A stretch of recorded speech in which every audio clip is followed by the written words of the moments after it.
Hello, my name is Melissa. In this video, I will be discussing briefly some ideas and concepts concerning anti-oppression.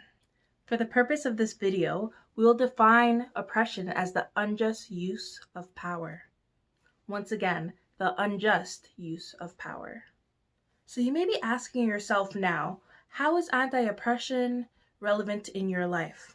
Well, we're going to dive into that next. We're going to be looking at the 4 levels that oppression actually infiltrates society. The first level of oppression is the ideological stage.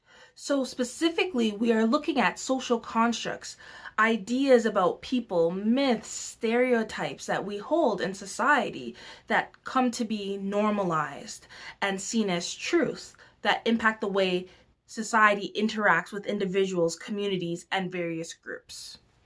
And sometimes oppression at the institutional stage looks like being excluded. It looks like being invisibilized, because if at the ideological stage of society you are not seen as normal or valid or the standard, you may not even be considered when laws are being made, when procedures are being made. You may not even be a thought. So it's so important to understand those connections.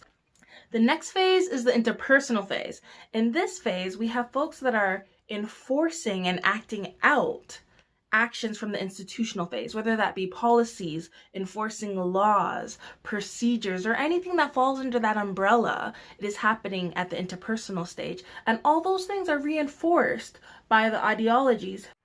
So the final stage, the final impact, is internalized oppression, where individuals start to believe these genuine myths and ideas in society that are negatively impacting them at the ideological stage, and then reconfirmed at the institutional stage, and then reinforced at the interpersonal stage, and believing those things as truths and adjusting their behaviors and actions and thoughts surrounding those ideologies and forms of oppression. So to quickly recap, the 4 I's of oppression are ideological oppression, institutionalized oppression, interpersonal oppression, and internalized oppression. Now, using an anti-oppressive framework and understanding anti-oppressive theory, you can actually start to combat oppression in society and create a more equitable space and environment for those around you. For example, in my work, I often take an intersectional approach. Intersectionality is a theory that was coined in the late 80s by a legal scholar by the name of Kimberly Crenshaw. In a nutshell, intersectionality is a concept that takes the whole being of the person into consideration and also looks at society as a whole.